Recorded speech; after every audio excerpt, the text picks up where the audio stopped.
Hello, friends. Thank you for joining us for another episode of Fort Worth Roots.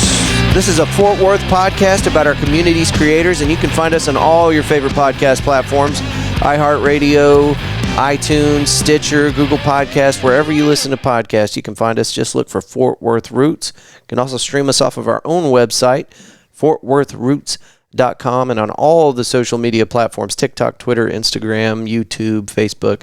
Just look for Fort Worth Roots. It's repetitive, but it's easy to find. Quick shout out to our friends at Squad STX. This is an overnight all-boys camping ages 10 through 16, designed by Army infantry officers as an alternative to organizations like Boy Scouts. You can check out all their information at squadstx.com. They hold all of their events in Glen Rose next to Dinosaur Valley or in Dinosaur Valley. Again, that's squadstx.com. Get your boys outside. Before we get started today, I just wanted to give a very sincere thank you to everybody that's been coming out to events and stopping by the Fort Worth Roots booth.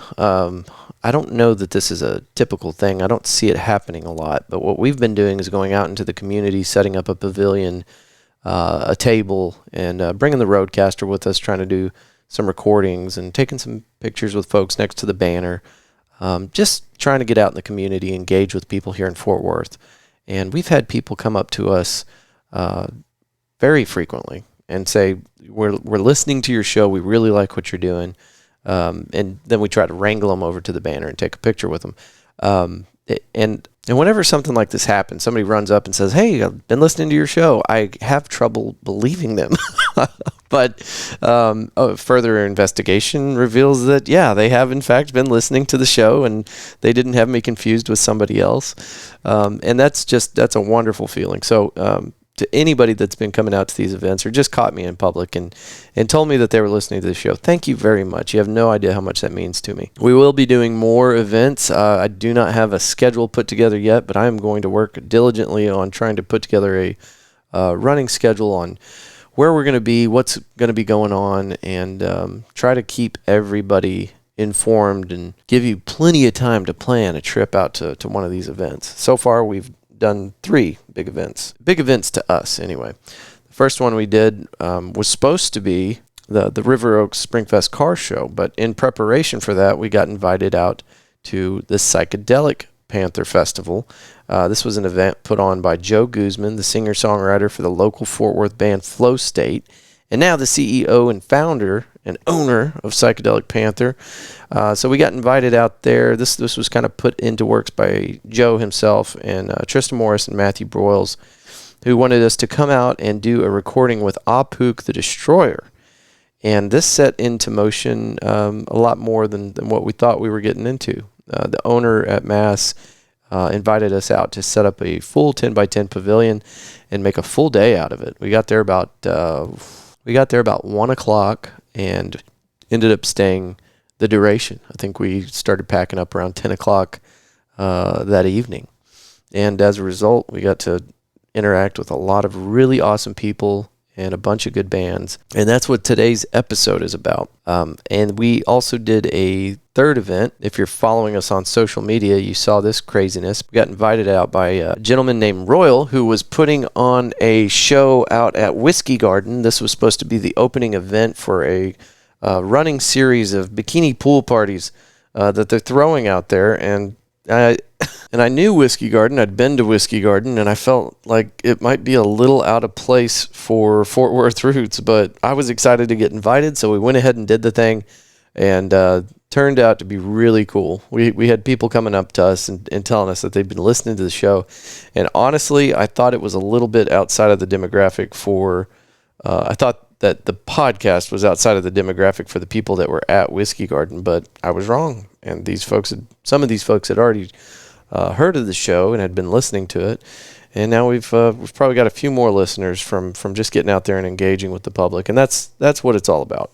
But again, today's episode is about the Psychedelic Panther that we went to. And this was the first event for Fort Worth Roots, and I am learning a lot, especially in post-edit. And so just understand that this is a work in progress, me going to these shows and trying to figure out exactly how a podcast fits into this scene and what we should be doing and what we should not be doing. As we enter a new segment with a new artist throughout this episode, there'll be a quick little break. I'll tell you who we're talking to, what they're about, where they're from, what they're doing, and then we'll go into the episode. So bear with me on this. I'm going to try to get as close to perfection as manageable, but thank y'all for being here. And this festival was held at M.A.S S, or Maine at South Side. It was a 3-day event with 29 bands on 2 stages, and it really was awesome. I talked to the owner at M.A.S S. I talked to Joe Guzman. I talked to some of the artists, and everybody was just absolutely floored at the turnout. And that's because of people like you, listeners to this podcast, and the 20 other podcasts that Joe went on to advertise for this thing. And that's because Joe just had everybody excited about what we were doing. Man, it's year 1. It's going to be awesome.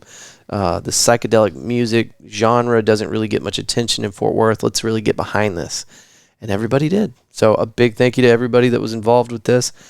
Okay, so our first guest up is going to be Lucas Peterson. This is our good friend and repeat guest. He's been on the show multiple times. I dragged his ass across Texas from Plano to Fort Worth. To me, that sounds like a really long distance. To most people in Texas, that sounds like going to the grocery store. We have to drive really far everywhere we go, it seems like. But Lucas made the drive down. He operated kind of as my guest co-host and manager. He kept me on track and helped me watch our station, and it was just really good to have this dude out. So we start this episode out with Lucas Peterson. We're just kind of jaw-jacking, talking about the event, chasing squirrels in our conversation. And then our second guest is Jeffrey Friedman with the band Uncle Toasty and Mean Motor Scooter. They were out there playing and killed it. Third recording is with James Benjamin Maker and John Thummel. These guys were the creators of the Pantherhead logo or structure, located on the main stage behind the bands. These two geniuses made sure that each one of the bands that went up had their own individual laser show on the Pantherhead. We're going to go into great detail about that, and I'm going to give you a little more information before we start that episode, or that segment of the episode. So I'm really struggling with this multiple guest thing, but we'll get through this. And then the fourth segment is with Joe Guzman, of course, the CEO, founder, manager, and creator of the Psychedelic Panther, and now a good friend of mine and an incredible artist for the band Flow State, and he will be the fourth episode. And then the Joe Guzman recording goes right into Picnic Lighting with Cameron Thomas, John, and Cole. It's a local band that put on a hell of a performance on the outside stage for us. And then we tie it all up, our sixth segment of the show, again with Lucas Peterson, just kind of jaw-jacking and talking about the event. And Lucas, I can't tell you enough, buddy. Thank you for coming out and just helping me. It's not unmanageable. I can do it myself, but I promise you, having somebody there makes it 100 times better. And having a good friend like Lucas there makes it 1,000 times better. So thank you for being out there, buddy, and helping me kind of manage everything. There is going to be a lot of information inside the show notes, but this really was an incredible event. Joe Guzman, congratulations, my friend. I know that you put a lot of time and energy into this. I'm so glad that it went well for you. And again, a big thank you to everybody that was involved with this. Joe Guzman could not have done this without the help of our artistic community, our musicians, our vendors, and of course the very helpful and very energetic staff at Maine at Southside. And before I forget, I also want to give a big special shout out to Jessica Waffles of Waffles Weekly for coming out and taking some incredible pictures and sharing that with the public and making sure that this got some more media attention. There were several publications that put out information about this, but Jessica was also nice enough to include Fort Worth Roots podcast in her coverage of this event. So just wanted to give her a special shout out and say thank you for doing that for us. I know everybody really appreciated having you out there, Jessica, so thank you. I did save Aupuk the Destroyer for another episode. You won't have to wait on it. You can roll right into that episode if you want to, but this one is going to be in excess of 2 hours, it looks like, so hold on to your britches. Hope you packed a lunch. Thank y'all for being here. Let's start the show.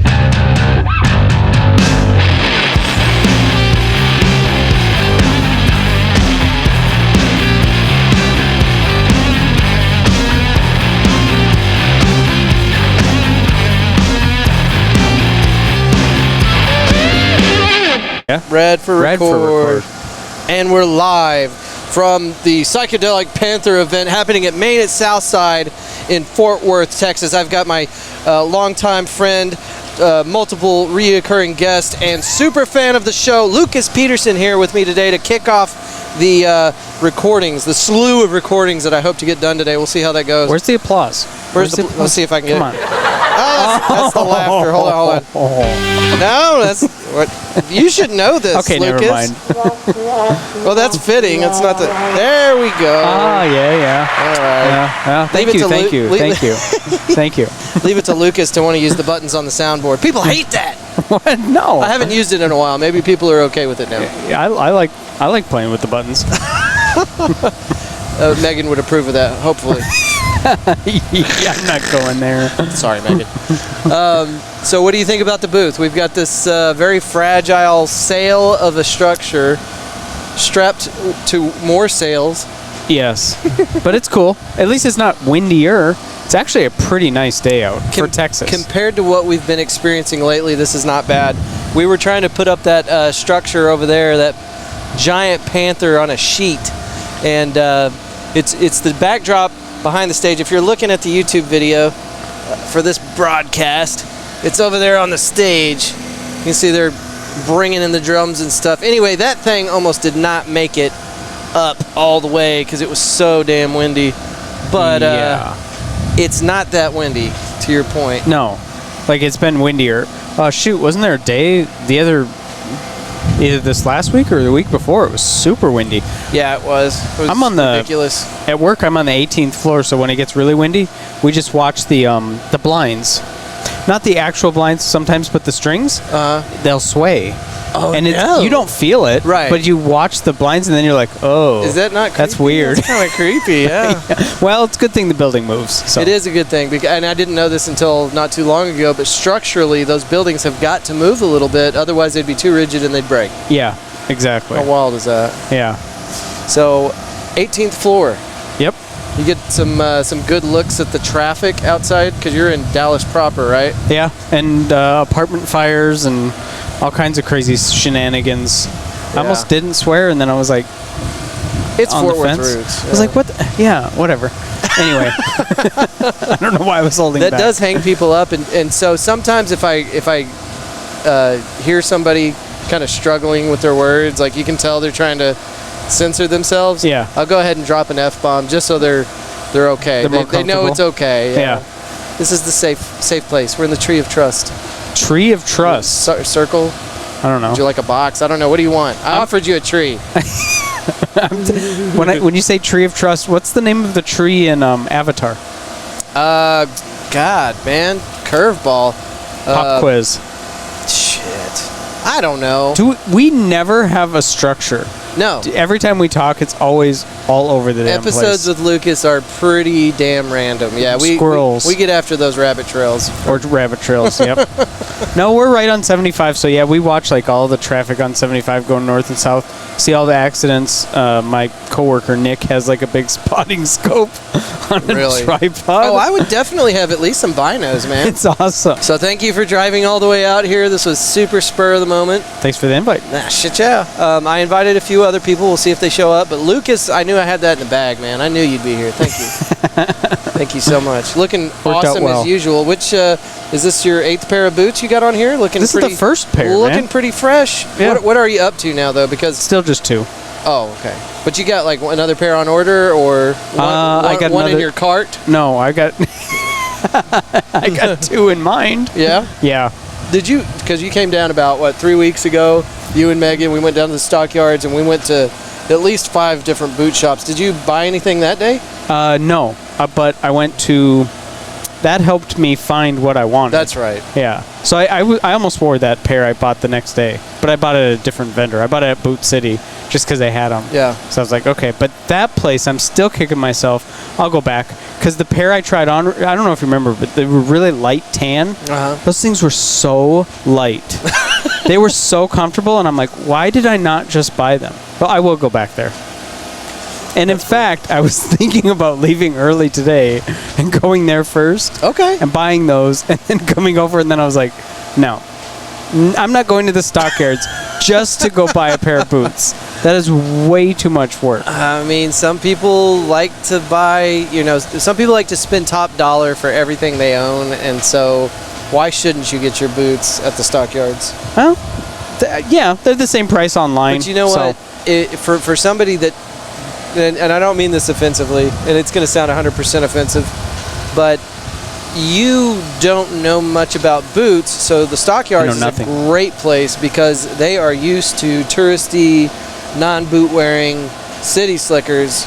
Man, I guess I feel like I can say whatever I want after. I hope you don't take offense. No. You can always say whatever. Yeah, exactly. But it's probably a really good place for somebody that doesn't know anything about boots to shop for boots. I completely agree. And, you do a good job of hailing Fort Worth. And I don't think you spend enough time talking about, like, the greatness that is the stockyards. Yes, it's busy. There's a lot of people. I get it. But it's just such a cool vibe and atmosphere down there. I love it. We're there all the time. I love it. Yeah. Yeah. So you feel like I don't do justice talking enough good about it? Is that what you're saying? I don't know how. Yeah, I'm not yelling at you. No. I don't know how you. It's hard if you've never been there. Yeah. Well, and there's sprinkles of it in a lot of the episodes. We had Billy Huckabee. He's the 25-year-long running announcer out at the Cowtown Coliseum. We touch a little bit on the stockyards and what's going on down there. Help me out. Who's the first guy that we interviewed out there at the Coliseum? That's Cullen. Yeah. Last name's Cullen. I'm gonna have to look it up. I'm bad with names. Well, anyway, we talked to him, and that was another episode where he talked about the stockyards. Betsy Price, we interviewed her down at the ISIS Theater, so we ended up talking about the stockyards down there, and also a little bit with Jeffrey Smith, the owner of ISIS Theater. I always feel weird calling it that, but that's the name. It's a historical reference. So, well, because of the terrorists. That's. Oh yeah, I don't. I shouldn't even make that connection. No, I didn't make that connection until you just did. Well, I was deployed twice. Yeah. So, okay. Fine. And anyway, so. Yeah. But yeah, it comes up quite a bit, the stockyards, and maybe I should talk more about it because it is an incredible experience down there. I mean, that's the best way to describe it as an experience because it's more than just a collection of shops. I mean, there's a cattle drive twice a day, right down the middle of the stockyards on Exchange. There's a shootout. They got cowboys down there that put on a show for you. And before we go any further, the episode I was trying to remember with Mr. Cullen, it's Clayton Cullen, and he is the director of event operations out there at the Cowtown Coliseum. Oh, we got a guest. Well, she found a koozie.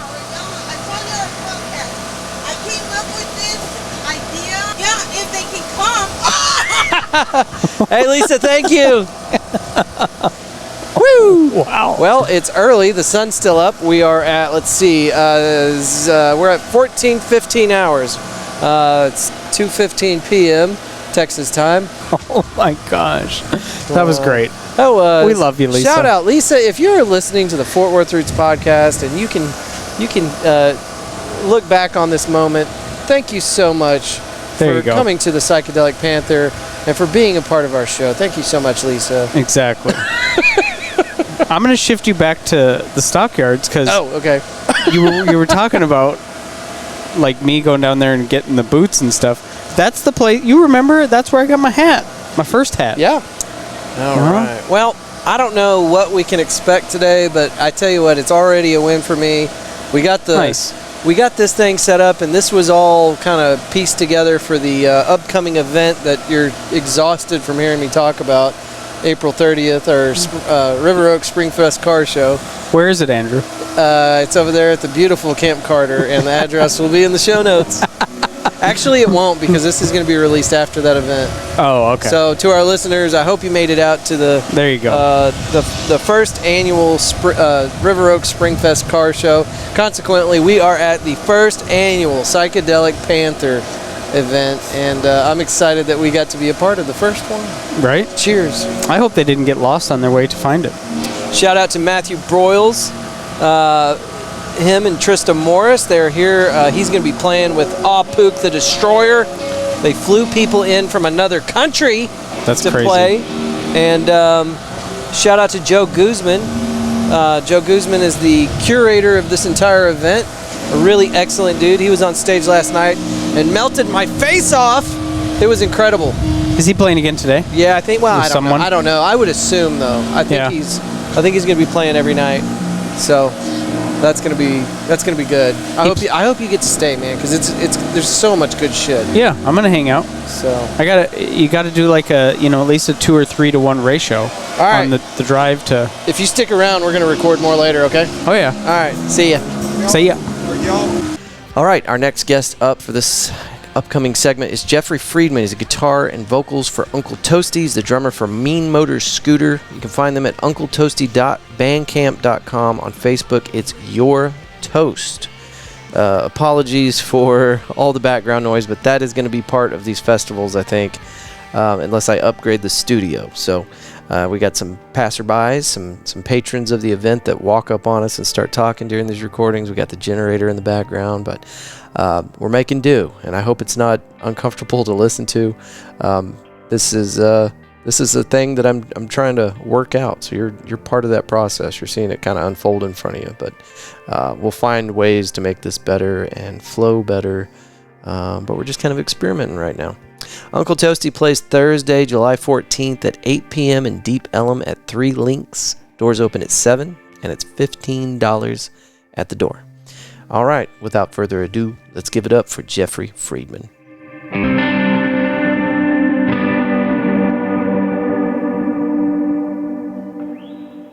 When the music starts, it will be too loud. Uh-oh. Yeah, these are really great for like non-studio environments. Uh-huh. But when that music starts up, it's a bitch. It's pretty good sound though. So tell me about some Uncle Toasty. Well, where would you like to start? What would you like to know? Dude, tell me your name first and last again. Jeffrey Friedman. Jeffrey Friedman. And what position do you play in the team that is Uncle Toasty? I guess you could consider me the storyteller, the idea master. You're the front man. Frontman. Yeah, the frontman. I cut out about 10 o'clock last night, so I missed you guys. But I wanted to make sure that I had my head right for today, because at the last minute they dropped it on me that they wanted me to come out and like set up a full-ass station out here. Yeah. I don't know if you heard the conversation, but like that little break area over there, the smoke pit, I guess you'd call it. Yeah. On the front side of M.A.S.S, I was like, I can just put my thing here and we can record with people. And he's like, I don't like that idea. I was like, okay, all right. And here we are. But you know what? He's right. Like, he had an idea for this event, and that would have actually been 100% terrible. This is way, way better. Yeah, I'll tell you what, though. What Joe Guzman has set up here, it is a hard endeavor. Oh, yeah. No, this is not for the weak-hearted. One of my band members tried to set up a festival before, and it was rough. Yeah. And the only people who really showed up were the other musicians. Yeah. And they come and they go. And there were musicians that I paid out of pocket who demanded more money, who were heroes of mine, who were in bands that were heroes of mine. Yeah. And and this particular individual complained about 300's not enough, and it's like that's what we agreed over the phone, And well, yeah. Apparently, Sorry, buddy. Well, yeah, that should have been written down somewhere instead of a phone conversation. So that was well, in my Texas, bad. a verbal agreement is binding. Is it? It is. See, I'm sorry to tell you that now. Yeah, this particular individual was he was in a pretty well-known band, and but like not in that band anymore, and yeah, where are your people at? Oh, and I'm like, well, where are your people at? Like. So what they got going here is pretty awesome. Yeah. It's no, it turned out great, and Joe really put a lot of, and it wasn't just Joe, but it started with Joe. Yeah. And they've worked their asses off to make this a success, and I think we can mark this as a success. This has been a pretty good turnout. Yeah, and the bands actually utilize social media to get things going, and Joe was on like 20 podcasts. Yep. Yep. That's the He move. was on our bassist's podcast as well. Jerry Jonestown Massacre. I was just talking to Joe about this. Yeah. And I had no idea. So you don't partake in that. You're not participating in the podcast. No, we Uncle Toasty has, Mean Motor Scooter has. Yeah. But I'm in no way a part of that team. Now, are you part of Mean Motor Scooter as well? I am. Okay. You're also the storyteller for that one? No. I'm actually in the back for that one, playing the drums. Oh, nice. So that's more a totally different animal. That's the anchor, man. Yeah. Gotta have that. You know, we have what we had for a while when Uncle Toasty started was, this is just Mean Motor Scooter Mach 2, and it really, had to be clarified. No, these are two different entities, Right. Two different monsters, if you will. So, are you the only crossover, or are there some more Uncle Toasties in Mean Motor Scooter? In Uncle Toasty, we have Sammy Okay. and Joe. Sammy's on what? Sammy and Uncle Toasty is on guitar. Joe is also on guitar, and you have me on guitar and vocals, and we're Mean Motor Scooter. Okay. And Mean Motor Scooter is in Uncle Toasty. Okay. And Mean Motor Scooter has some plans coming up, shows coming up, starting back up with that. Probably gonna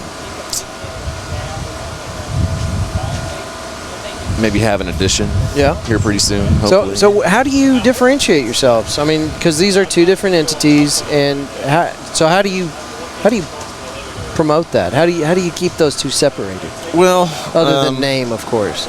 I think it just kind of worked out that way. Especially because the names are totally different, the styles of music are different, and I think people have finally caught on to it. Yeah. And because bands do that, there are a lot of bands that actually do that. Yeah. Different projects that they bring in the same people to work on the record. Well, I get it. If you had an idea and you're like, this isn't really on brand for Uncle Toasty, it might be something. Oh, I like this idea better for Mean Motor Scooter. That hasn't happened yet, but it might. Yeah. Here and there, or the other, vice versa. Sam comes to me sometimes and says, "Hey, I think this would be cool for Uncle Toasty," or he'll have a riff that's like, he's had a few times where he's come up and said, I have a riff that might sound good for Uncle Toasty, but yeah, we. It's always it's just a very collaborative effort on both bands. Yeah. But they're both very different, and you have. Sammy's also a really good storyteller in his own, right, when he's writing for Mean Motor Scooter. Uh-huh.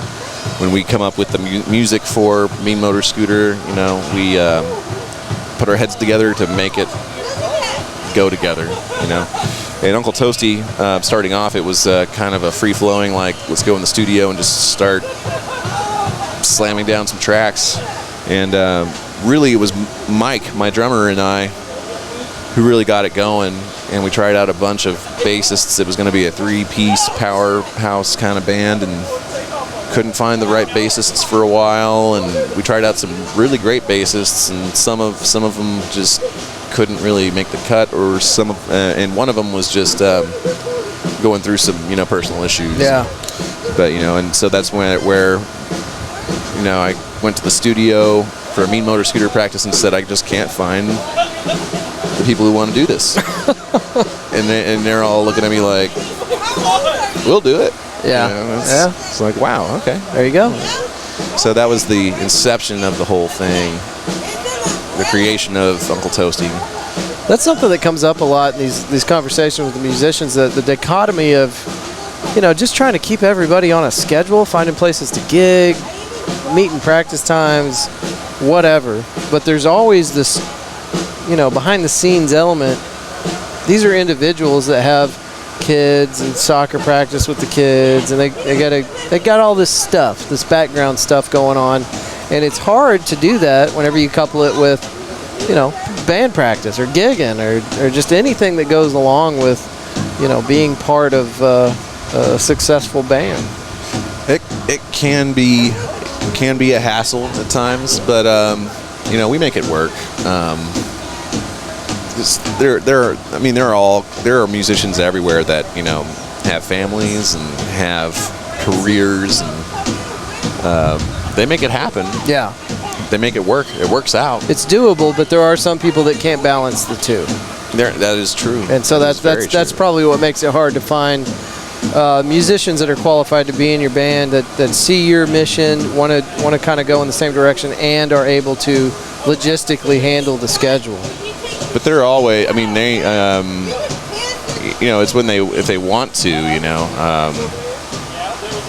so when they want to put the effort in is where, you know, it counts the most, is where there is no, what is the word I'm trying to say, that there's no hassle. Yeah. No, it just the ideas come. Yeah.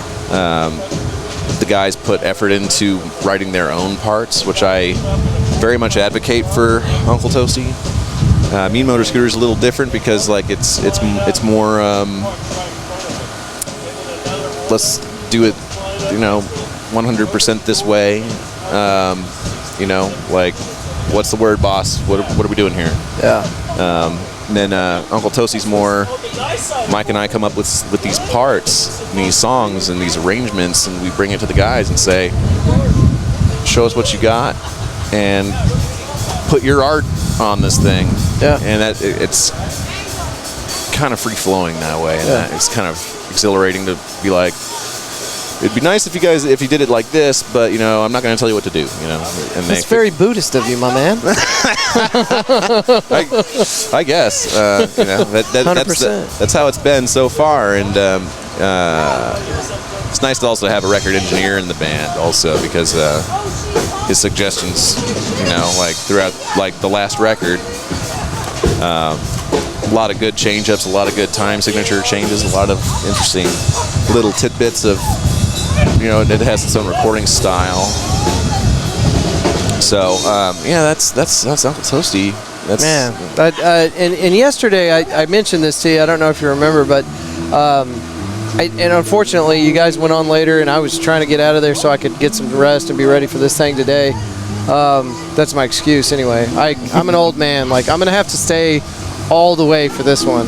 Yeah. And I'm gonna be so burnt out because at 9 o'clock the clock starts ticking. I'm Yeah. ready for bed. I'm an old man like that. I've always been like that, though. It's not a new thing. I've been like that since I was a kid. But Right. I got way off track. Basically, what I told you last night was that I haven't heard you guys play yet, but your name has come up constantly over the last couple of months. People talking about Uncle Toasty. So you guys are part of the Fort Worth scene. Mm-hmm. People know who you are, and you're making some waves in a good way, I guess. I would certainly hope so.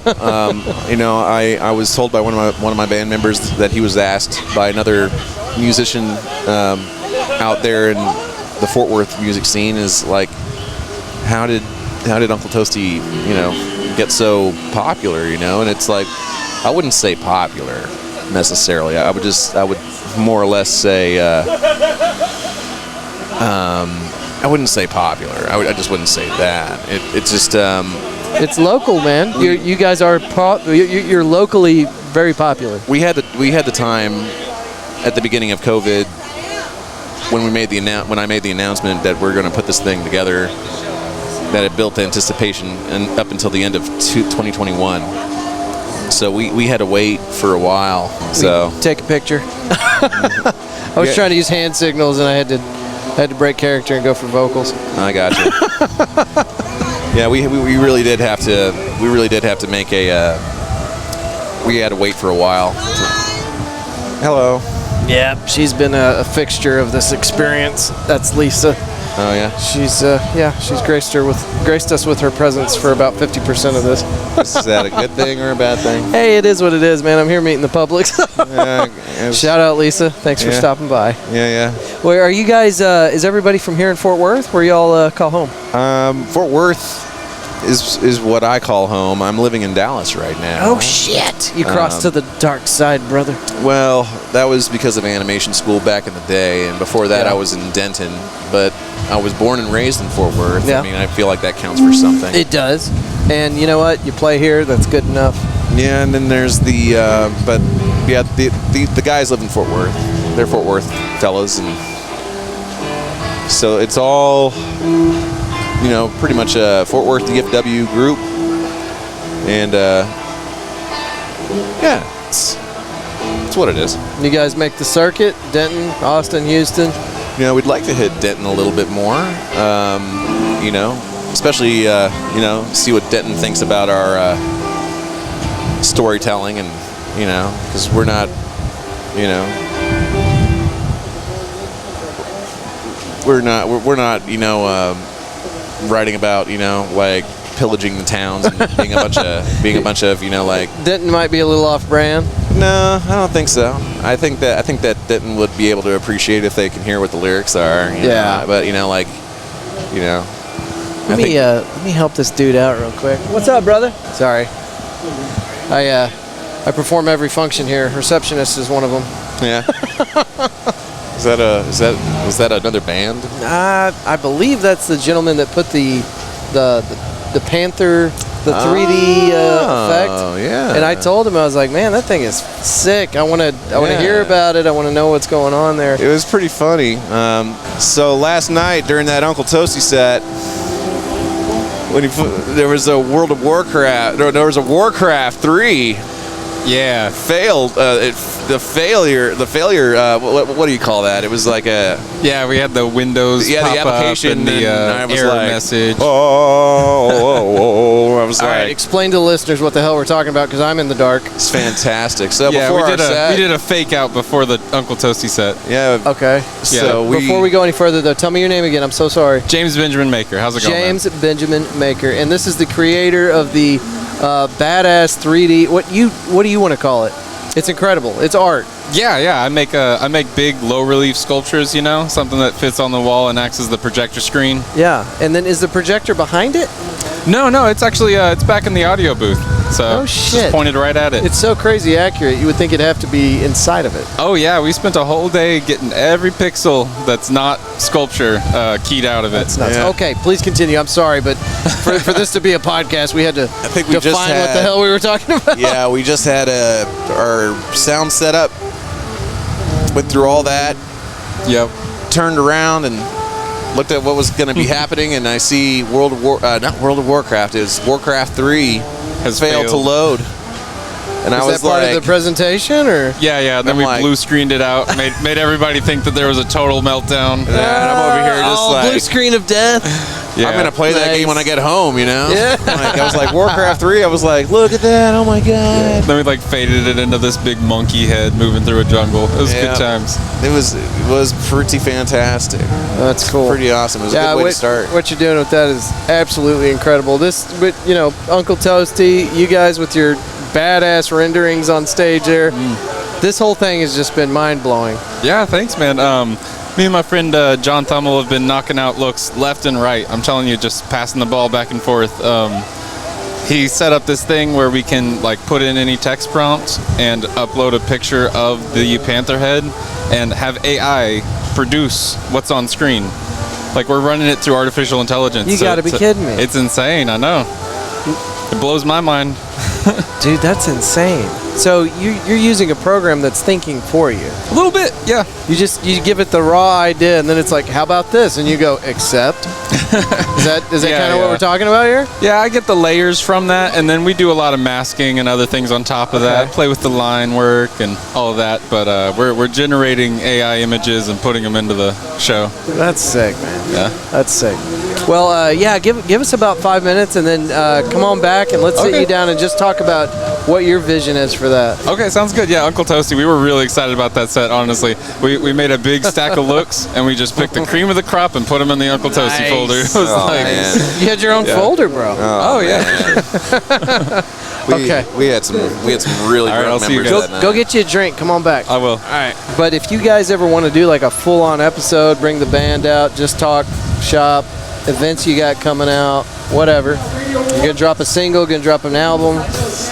Fort Worth Roots would love to have you guys on. Most definitely, and we're definitely working on something else here pretty soon. So most definitely, we'd love to. Okay. And We'll talk Mean Motor Scooter. We'll talk Uncle Toasty. Yeah, most definitely. We could do either or both at different times. Get it on the way. I think these guys are about to. They are. Get on going. Brother, thank you for dropping some knowledge and hanging out with Fort Worth Roots. All right. Thank you for having us. And let those Jerry Jonestown Massacre people know we listen to their stuff. We like what they're doing. Well, and also, I'll also say if you are available this coming Friday, we're playing at Boiled Owl for Arts God. Oh, okay. 9 p.m. and Mean Motor Scooter's going to be playing at midnight. Okay. And I am wanting to check out Arts Goggle, so I'll see if I can't find you guys. Most definitely. Yeah. All right. Well, all right, brother. Well, hey, before you get out of here, let's take a picture next to the banner, all right? All right. All right, Jeffrey Friedman, thank you for being on the Fort Worth Roots podcast at the Psychedelic Panther event. I want to have you guys on for a full episode at your convenience whenever you guys get some free time. UncleToasty.bandcamp.com. You can find them there with all their information and their music. Facebook, it's at Your Toast to find them there. July 14th at 3 Links in Deep Ellum. Again, they do have a show there. You can go check them out, and you should. These guys are incredible. They played at Arts Goggle also. Big name dudes. He was being kind of modest in this episode, but or maybe he just doesn't know how popular they are. This next set we got here is with John Thummel and James Benjamin Maker. I did look for the website that they're talking about in our recording, but I wasn't able to find it. So John, James, if y'all are done with that website, let me know, and I can always go back and add the website link in the show notes. They were the ones that designed the Panther head that went on the stage, the main stage inside at M.A.S.S for this event. And there's a laser projection system that they use, and it is incredible. Gonna need more details about that. You can find them on Facebook, John Thummel, James Benjamin Maker, and see some of the other videos. And then again, once I get the YouTube video up, I did have a few clips of the Panther head at work with all their amazing little laser show thing that they got going on. It is really cool. All right. And another big thank you to Jessica Waffles. Let's get going with John Thummel and James Benjamin Maker.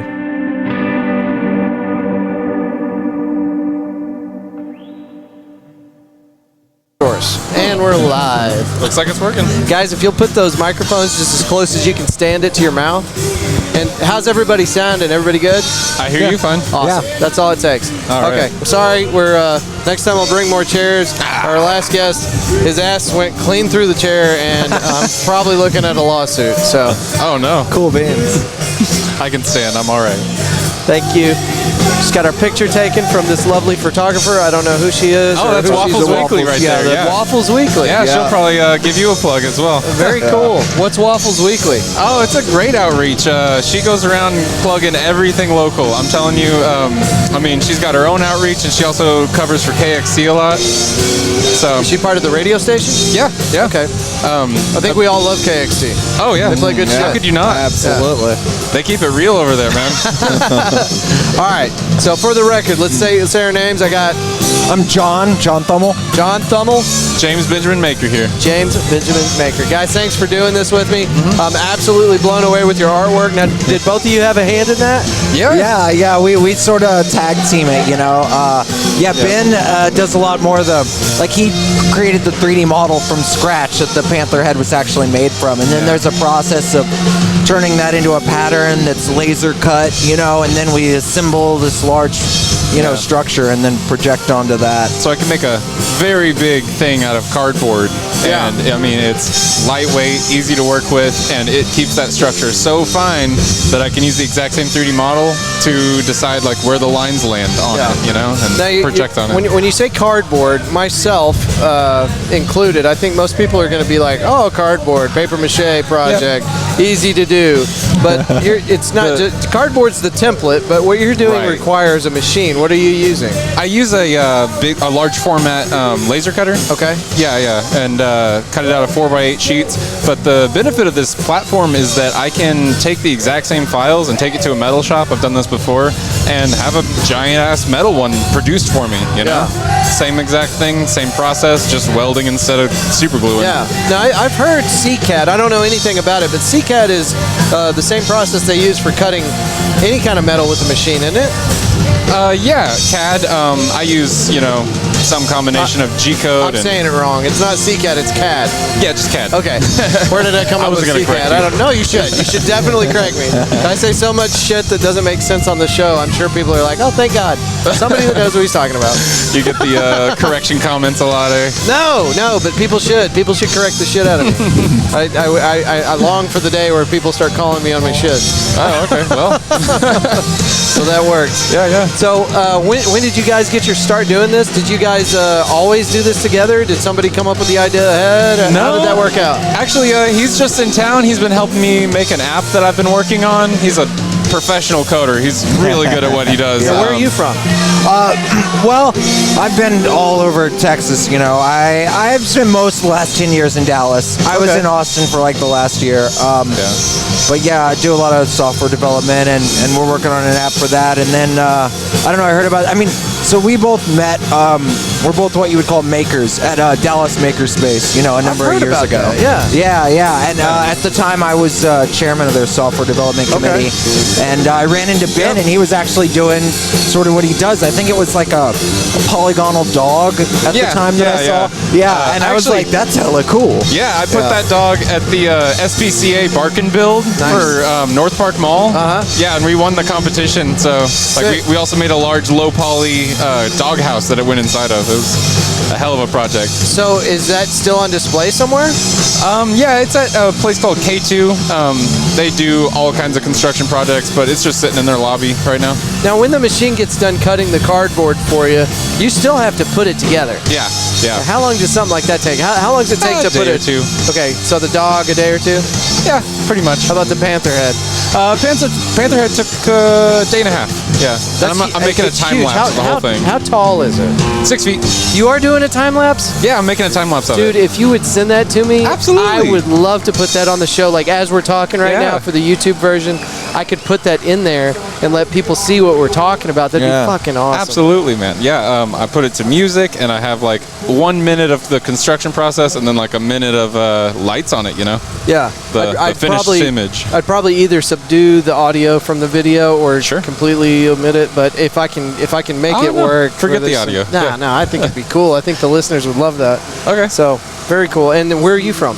I'm from Dallas. Yeah. Okay. Grew up in Waxahachie, just south of it. Waxahachie? Yeah, you ever heard of that? Yeah. I love Waxahachie. So Waxahachie and then Dallas? Yeah. And you're stuck in Dallas now? What's stuck? Hold on. Have you been to Fort Worth? I like Fort Worth. We're living large over here, bro. I do I've actually projection mapped on the Omni Hotel. It's like. What do you mean? Yeah. What do you mean you project maps to the Omni? You know the Omni Hotel? The big ass screen when you drive into Dallas? Yeah. That's my home turf, man. I've gotten to do the lights across that. How do you get into that? My college signed up with it. Yeah. Every student that I was in class with, actually. Yeah. Really? Okay, that's really cool. It was a pretty cool show. Cool. Yeah. We were talking to somebody earlier. I didn't get it on a recording, but there was a gentleman in Fort Worth named A.M.A.S. Carter. I can't remember if he was the mayor. I think he was the mayor. I think he might have been the first mayor. I'm not sure. Don't fact check me. But there was an article, a part of a story in an author's book that we had on the show. His name's Mark Noble, and the book's called We're for Smoke. And in this, it talks about A.M.A.S. Carter getting invited to Dallas for like a ceremony, and this was supposed to be a bury the hatchet, kind of close the divide between Dallas and Fort Worth. Right. Dude, this was 100 years ago, right? There's always been this feud between Dallas and Fort Worth. Anyway, so they had these prominent business leaders and politicians, and they gave them these ceremonial hatchets, and they probably had dull blades, right? Just in case somebody freaked out and took it a step too far. Well, anyway, they were supposed to bury their hatchets in the dirt. So everybody buried their hatchets in the dirt as part of this ceremony. A.M.A.S. Carter's hatchet, the handle was showing a little bit out of the dirt, and somebody brought it to his attention. They said, Mr. Carter. You missed some. Yeah, your hatchet, it's still exposed. He said, I might need to come back for that later. Oh, my God. But there's always been this I think nowadays it's kind of a polite, Dallas, haha, Fort Worth, haha. You know, it's not a big deal, but I mean, they both have such amazing art scenes. How could you not love them both? Well, the competition between Dallas and Fort Worth has really enriched both communities. Yeah. For a long time, we were in constant combat trying to get contracts from the government for building aircraft and businesses throughout the nation. So there's always been a really healthy feud between Dallas and Fort Worth, and it's made both cities better. So absolutely, yeah. Something to compete against really throws a fire under people's asses, you know? Yeah. Well, so when I bust your balls, anyway, it's just for fun. You're fine. I'll tell you, for our contracts, we don't discriminate. If people from Fort Worth, people from Dallas, you want visual effects, like, you know, we're all about you it, want a big white sculpture with your emblem on it? Yeah. Well, personally, I've never seen something like that. So whenever I started seeing videos and pictures of what you guys had done, I'm like, shit, man, that's next level stuff. That's awesome. Thank you. Yeah. Well, it's got the feel of a big presentation, right? Yeah. Joe Guzman started this shit off from scratch. Yeah, it's a grassroots movement. But when I saw that Panther head, I'm thinking, dude, this is huge. This is a big event. Yeah. And we want to build on it. And you know, it's like I think we have something really good here with the low relief model and mapping onto it. Yeah. But that's just like one thing, you know. It's sort of the maker mentality. Like we got lots of concepts that we want to run with and grow on, and eventually go in kind of like a meow wolfy almost direction where, you know, it's we're not just like a one-trick pony, right? Yeah. We're just stretching our legs right now. In the last week, me and John, Joe, and our friend Sean Ephraim just put together a little collective, and we're going to be going all over doing the same thing. Man, that's sick. Congratulations. This is a cool time for you guys. Woo! Now, didn't you say y'all are putting together a business under this entire idea, right? Right now we're calling it Media Overload, I think, but we'll see how that goes, you know? Yeah. It's gonna evolve as we go. It's still in its infancy, which means if people need stuff for shows, right? Hey, so where do we find you? Plugging us. Do it. Where do we find you? Yeah, absolutely. Well, we don't have. I guess that falls on me because I'm the web developer. I'll have a website up next week. I know, right? This is how in our infancy we are. Well, here's the good news. This episode will not come out for many weeks. Probably 6 or 7 weeks. Okay. Because I'll I've got have a huge website then. backlog, so you guys have time. Okay. So let me know. Please don't forget. Web development's my bread and butter. I'll go home and pop. Okay, right? Yeah, put it together. Make sure it's good. I don't want to see some shitty website, okay? Bruh. Oh, no. Bruh. I'm touching it. It'll be done well. Yeah. You should see my website. Yeah, no, it's very simplistic. Hey, do you need help with that? 20 years, and you know you'll be great at it. You know. No, thank you. I'm gonna leave that to handsome young professionals like yourself. Man, it's not my game. Takes a lot of coffee and a lot of sleep. Yeah. Oh man, and some tears and blood, tears, sweat. There's blood. There's some blood. Yeah, and everything you make. Hey, our last guest fell through the chair. There was almost some blood here today. Yeah, right? There you go. Excellent. Yeah, Excellent. let's not use shitty equipment for our guests to sit on. We have a event coming up. Okay. If you can read that. Okay, we got. Let's see. This is going to be May 6th. Is that right? Mm-hmm. No cover. BYOB. 10 p.m. to late. And this is going to be at 3435 May Street in Fort Worth, Texas. It's called Science Cult. Is that the name of the venue, or? I think so. Yeah. I just got hooked up with this event, but we're going to be taking the Panther there, I know, and setting up some massive monitor walls and projecting onto all of them. That Panther will live on. Oh, yeah, he's going places too. Nice. Is that going to become the team mascot? It's pretty damn sick. We're making a different mascot. Yeah. We followed up this TV. Tell them about the TV ad. I want to hear about this, but I want to pitch an idea to you guys. Okay. Yeah. There is a podcast, and I hope to God they're listening. I'm going to tag them and all that. I might send it to them directly. But it's called Panther, the Funky Panther. Funky Panther I've seen podcast. them around, actually, yeah. Your head in there on that wall looks just like their logo. Really? If you can't find anything else to do with that thing, don't trash it. Oh, no. Holler at these dudes because I know they'd love that thing. Yeah. Okay. Yeah. Could be. That's where it belongs. Anyway, okay, story time. Absolutely. Yeah. Do you want to tell the TV head? chime in when you want. Okay, I will. You won't be able to stop me. You know, I know you. Really manic. Okay. Okay, go. so we're hollowing out this tube TV, so it's just a plastic shell. Okay. Putting a What are the old school, like with the wood box? Absolutely. Okay. Yep.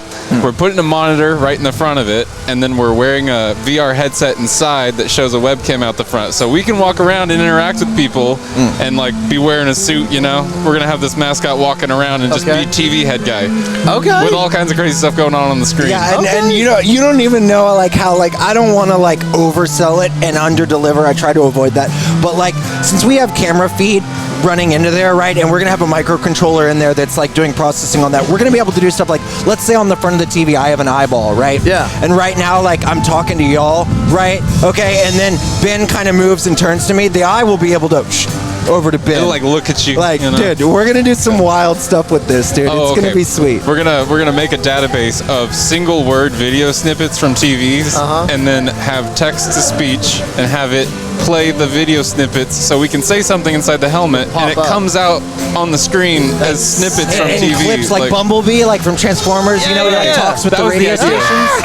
type Won't shit. that be fun, dude, man? That's so cool. Yeah, it's in the works. We're doing all this. I'm hanging out with like the Elon Musk and the Jeff Bezos here. You guys are going places. This is awesome. We just make a living like playing with toys and building This is me things all having day. fun, man. I got big projects that are not part of this art show. Yeah. Dude, I'm extremely excited for you guys because what you're doing is incredible. I mean, just based off that panther head in that wall in there, I still can't really wrap my head around it. Like I've got. Hey. I guess I should ask you. Like, so the reason I thought the projector had to be behind the head, and we've discussed that as a possible. But go on. Well, I just didn't understand how a projector could hit those points so accurately from the vantage point of in front of the panther head. It's not because easy. It's so precise. Thank you. Yeah. It's spot on.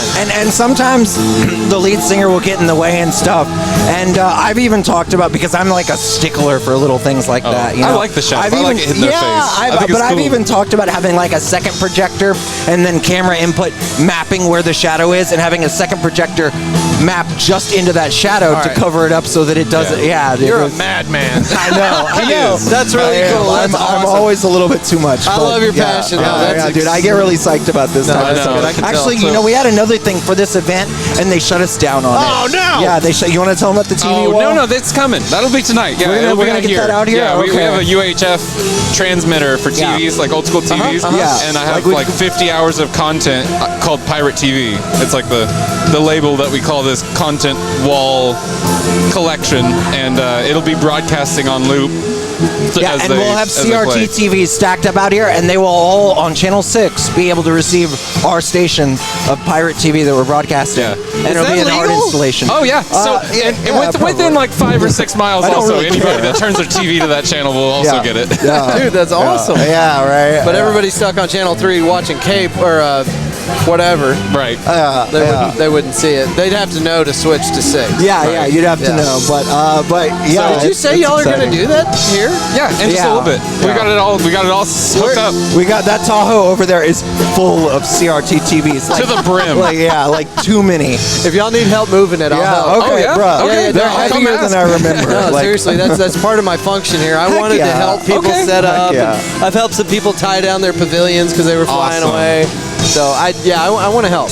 Awesome. You know, one of us will be running the indoor show, so maybe you can help us because one of us can come outside and help you do that. Yeah, that'd be great. Yeah, thanks, man. Yeah. I'll see if my buddy Lucas can come over here and watch the station. A real brief version, of this project that we've been working on every day. Like we took a break to do this festival, but we've been working on this project every day, knocking it out, and we're basically dividing the whole world into 10-foot pixels as individual NFTs that we're selling to people. And if you own that NFT, you can put whatever you want on the pixel, like a link to your website or a color, and put your logo across the map. So we're selling off a virtual representation of the whole world for charity. And as much of the profits, as close as we can get to 100%, is going directly to, like, we've compiled a list of these charities where the largest percentage of any donation goes towards what is being done. A lot of our focus is on, like, clean water in third world countries and things like that. Shelter. But we've handpicked, because, like, I was a telemarketer for a charity at one point, and, like, people would ask, like, hey, how much the money goes to charity? And I have to be like, 11%. Like, or and less. Yeah, or and less. that's pretty, exactly. 11 was like a lot. We can do better. Yeah, some of the ones we've picked have, like, over 90%. Like, these guys are... And don't quote me on this, but isn't American Red Cross, like, the biggest like the biggest outreach program in the U.S.? Yeah, they're great. Yeah, well, they're I think for every $1 you donate to them, 90% of it goes to administrative fees. Yeah, I is that believe right? that. I absolutely or believe that. more. Yeah, no, That doesn't probably surprise more. me, sadly. And I don't know that, so please don't sue me. But it's something So like we're trying that. to Right, it's partner with okay, I'll people fight like them. Water is Basic or Charity Water, and we're going to set up deals with them where, like, we fund a specific well. It's like $5,000 a well. So we sell all of the pixels around that little area for 10 cents a pixel, and once all of those pixels are sold and people have put their logos on it, there'll be this beautiful collage of who helped get that well dug. That is incredible. Yeah, it'll look kind of like, did you see the r/place thing on Reddit?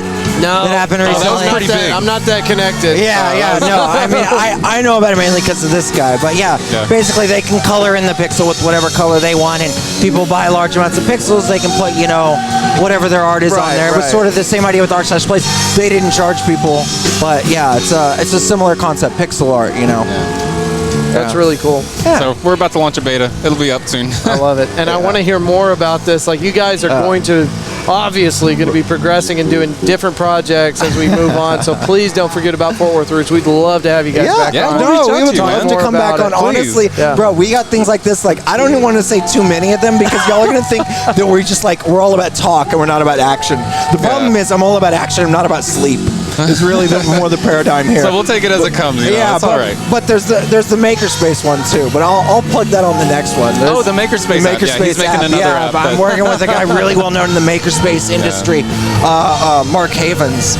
He was the principal founder of Dallas Makerspace, right? And just for your viewers and stuff, a Makerspace is like, it's sort of like a gym membership, but instead of like workout equipment and treadmills and this and that, you have your laser cutters, or you have production tools. Drill presses, table saws, classes on how to use these things. There's another great one that I like better, less equipment, better people. Acme Makerspace. It's in downtown Dallas. Okay, fantastic. We've got a couple of little ones popping up around here. I'm a like, big movement. I'm like a crazed zealot. Like, if you get me talking about Makerspace, I'm gonna sound like those people who stand on the corner with the Bible. The end is near. Yeah, dude. I'm like, it's his religion. Yeah, it is my religion. It is. I love making. That's really cool. Dude. Okay, well, until you guys get your website up, please let me know when you do. Yes, sir. Where can we find you guys in case, God forbid, we don't talk before it's reach up? me on social media. James Benjamin Maker on Instagram or Facebook. Okay. Yeah, and John Thummel, you can find me on Facebook, on Instagram. I think mine's Narkane142, Narkane.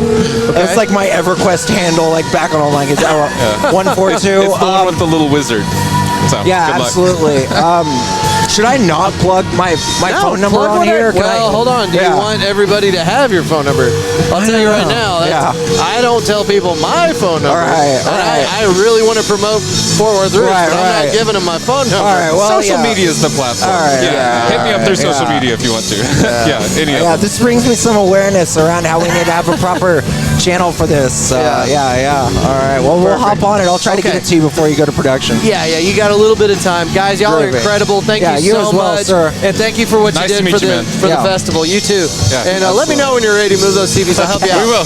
Okay? Thank you. Awesome, my man. All right, John Thummel, James Benjamin Maker, thank y'all for your time at the festival. Would really like to connect with you dudes and do a full episode talking about the intricacies of what goes into the process for your work, and hopefully get that website in the show notes whenever they've got that up and running. Really incredible dudes. They've got the right energy, and I feel like they got a good path ahead of them. Very creative. Just a little bit of house cleaning here. Eamon Carter, born December 11th, 1879, died June 23rd, 1955. He was the creator and publisher of the Fort Worth Star-Telegram. He was not the mayor, and I'm an idiot. And that's another great example of why you should fact check me. and never believe a thing that comes out of my mouth. John Thummel, James Maker, thank y'all for being on the show. All right, we got Joe Guzman, the CEO, the founder, the manager, the man that put it all together for Psychedelic Panther. And then we are going to roll right into picnic lighting. I hope y'all are enjoying this. I know it is nothing like any episode we've done before. It's a little clunky, a little rough around the edges, but also opens up a big door for constructive criticism. So always looking for your input on how I can make these things better. media@fortworthroots.com is the email, and I'll be happy to hear from you. And thank you to Jessica Waffles for adding us to your coverage. She popped in and took a picture while I was talking to the boys. The men. I didn't mean to call you boys. John Thummel and James Maker. She took a photo, and it ended up in her coverage of the event. All right, let's get into it with Joe Guzman and then picnic lighting. Yeah, I think everybody's just in production mode, man. They just want to come here and they want to jam. They didn't have time for a podcast, but that's 100% cool. And can you hear yourself? I can, yeah. There you are. We are good, yes. You're on 3 and I'm on 2. Okay. But that's totally fine. This has turned out to be a hell of an event, man. I think as the day goes on, there's going to be more and more people, but it's already a pretty impressive crowd. Well, I mean, everything's going our way. There's no rain, Yep. and there's no tornadoes. Yep. And people are starting to come in. The vendors are all here. Just got some delicious brownies from one of the vendors. Hey, move that mic just a little closer. So, yeah. Food's great. Smells good. Lots of interesting things to buy. Where's our food vendor at? You said there's going to be a food truck? Yes. That's going to be Four Sisters Vietnamese cuisine. Oh, across the street. They're just across the street. So if the food truck doesn't arrive, they're already making the food over there. So definitely go check them out and come check us out. And Picnic Lighting just got done playing an amazing set. This is their first time playing the stage in a few years. What's the name of the band? Picnic Lighting. Picnic Lighting. Mm-hmm. Yeah, they were awesome. Man, you had some killers on stage last night. Yes. Yes. I got to be up front with you. We're recording, but we're not live. Okay, that's just fine. So you know. Yeah. But I have been doing live videos today and taking pictures and posting it. So yeah, we'll do everything we can to get some more faces out here. Honestly, Joe, I was not intending to set up like this, but this is awesome. I mean, things go better than expected. That's the thing about visions and materializing them is, other people will take that, they'll run with it, they'll make it better. That's what I love about community collaborations and just collaborating with people in general. Yeah. Like it really expands your sphere. So. Well, what have you identified already that you're going to do different or maybe better or bigger next year? Because we're doing this next year, right, Joe? Yeah, we're going to do this again next year. Right now, I'm analyzing just the start times of everything, and if everything makes sense logistically speaking. Although I didn't mind the early setup, I just want to make sense for the venue and the establishment and the vendors too. I got here kind of late. What time did y'all start setting up? The doors were at 1. Okay, but the vendors, what time did they start setting up their shit? They started setting up at 11 a.m. So, do you feel like that was a pretty good time frame? Yeah. I mean, if we're starting at 1, you got to give them a couple hours of grace period, just because, Yeah. And even now, like the wind is like picking up and kind of, messing with some people's jive. Yeah. They got a painter all the way down at the end that's struggling to hold on to her paintings and keep. Oh yeah, over there by the fence. Yeah. So I gave her some bungee cords, tied down a couple of them to the fence, the post. So hopefully that helps. But yeah, but like you said, great weather. It's not raining. It's perfect temperature. So a little bit of wind. I guess we're just gonna have to make do. Yeah. It turned out really great for what I was anticipating. Is Yeah, and the bands are great. These guys, the outside stage sounds amazing. The sound guy did a pretty good job. So inside stage is always clinic. Phantom Mellow played about an hour ago, and they brought it. So like, music's on point, atmosphere's on point. Yeah. Looking forward to Opook the Destroyer today. Mm-hmm. That's going to be kind of the highlight for me, just because I know Matthew, and last night the highlight for me was your band going up. Thank you. That was incredible, Joe. Thank you. I was afraid of the megaphone feedbacking. It did do that. Kind of threw me off my jive for a second, but you got right back in it though. I was watching you. You have intense focus, man. You've got Navy SEAL training quality or level of training. What am I trying to say? You did a badass job of just maintaining your focus. That was. Well, yeah, once you've been through that training, but everything else applies. I mean, that megaphone feedback thing would have blown my concentration so bad. I don't think I'd have gotten myself back together until the next song. But you could see it on your face, like you were back in the zone within seconds. So you're obviously used to performing live and having shit come up and then readjusting very quickly. Honestly, the reason why I perform with half the time my eyes closed is because I can focus better. I don't have the distractions from having to look at the crowd and see how many people are there or see if they're enjoying themselves or not. Right. That's, I want to do the best I can, and so I try to focus inward as a true introvert does. And that's what keeps it together for me. Some people like feed off that crowd, and even if it's just one person in the room, they'll make eye contact. Yeah. It's hard for me to do that and stay in the zone. So well, and I'm not a musician in any regard, so I do notice those differences. Right, you got the guitarist up there, and he's shaking his head back and forth and letting his 4-foot long hair flop back and forth, and he's putting on a show. He's got a stage presence, and he's doing more than just playing the guitar. Yeah. So, and then with you've got a shit ton more going on. Like your setup there with the keyboard and everything. You got 2-3 decks. It's 2 decks and a vocal controller processor at the bottom. So that's why I opted to have a second microphone so that I could talk to the crowd just in between songs. Yeah. So I wouldn't have to put that on standby and cause feedback issues with this, right. Try to minimize those, but it just seems like you got to be more focused though, because you got a lot more going on. It seems like it's a command center. Like I'm like behind a little command center. But it makes for a hell of a show. I've never seen anything like that, which is I don't know if that's just telling of my own ignorance, but it was really cool to see you put that on. Thank you. And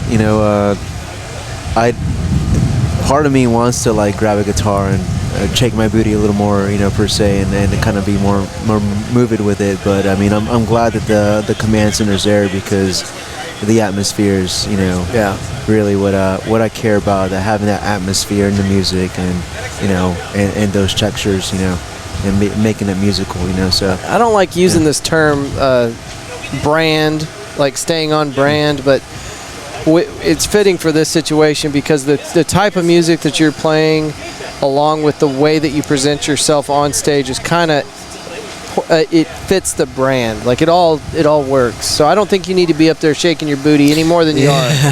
You're doing great. Thank you. It's good to see you. Eugene, right? Or Rene. Good to see you, Rene. Yeah. So Andrew, we have Picnic Lightning.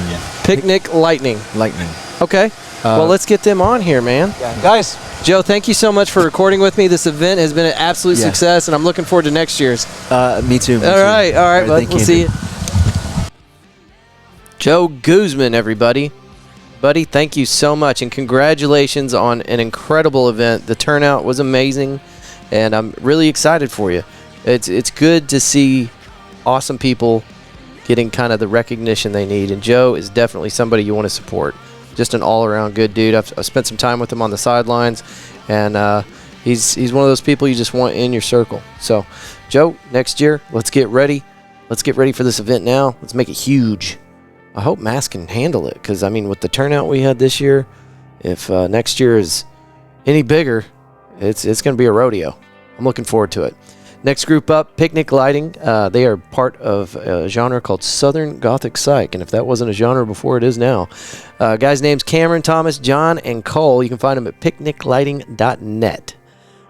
And these are just some really cool dudes. I was checking out their Facebook page, Picnic Lighting, and they're as funny on paper as they are in person. They're just hilarious dudes. They're just having a good time with this and putting out some great music. So check them out, picniclighting.net. All right, let's get going.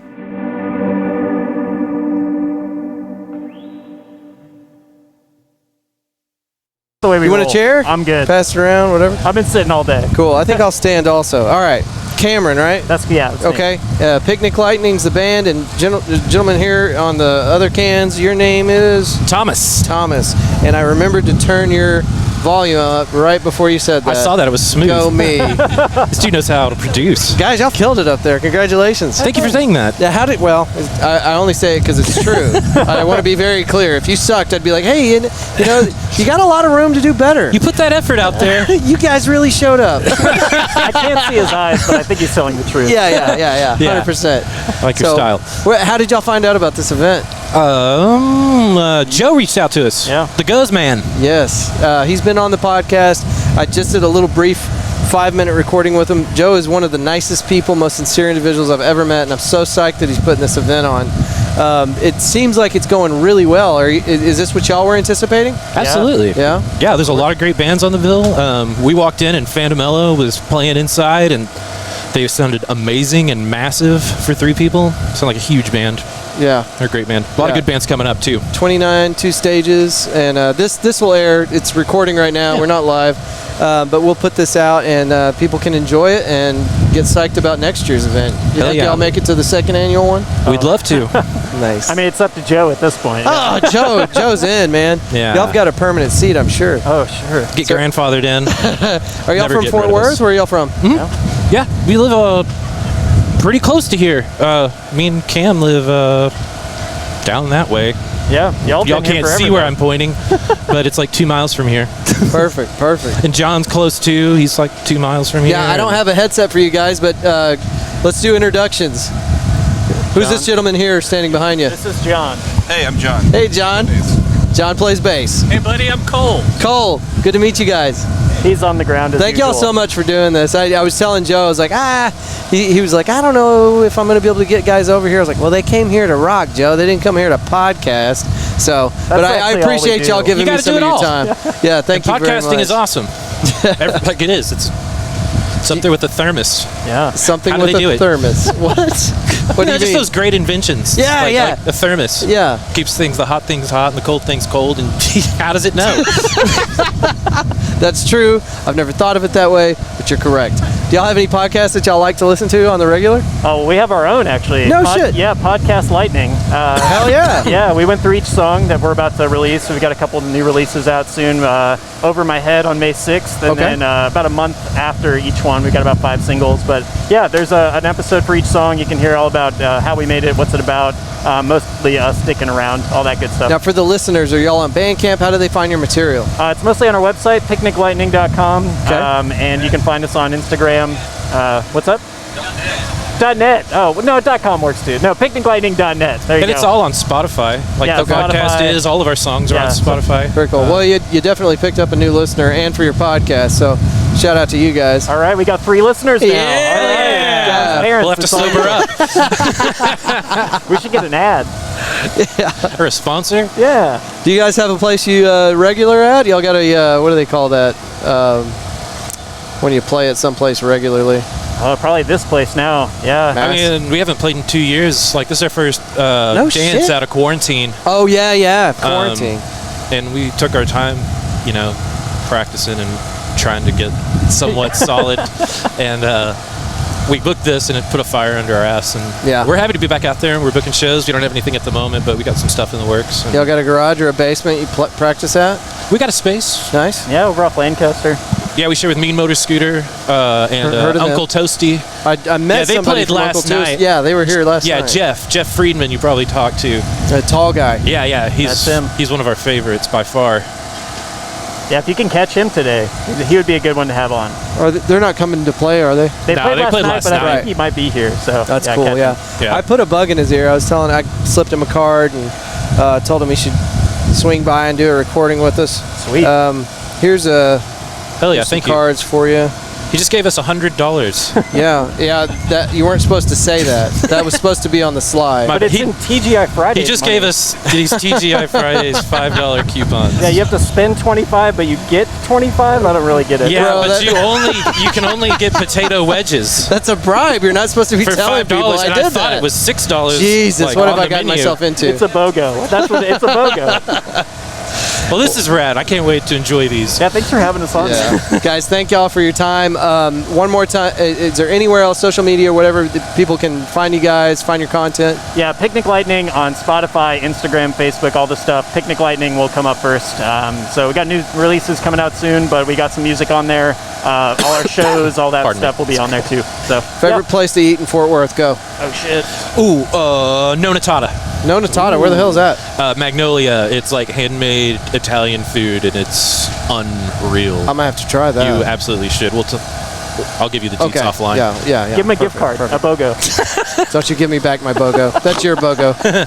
You. Shadra Meza. Yeah. Say it again? Shadra Meza. Where is that? Y'all know all the places I don't know. Yeah, it's Mediterranean food just just off Magnolia. The vegans always know the neat little niche joints. Dude, I tried to do vegan for a month, and Spiral Diner was like almost daily occurrence. You ate those nachos, right? If I could make it, I was there, dude.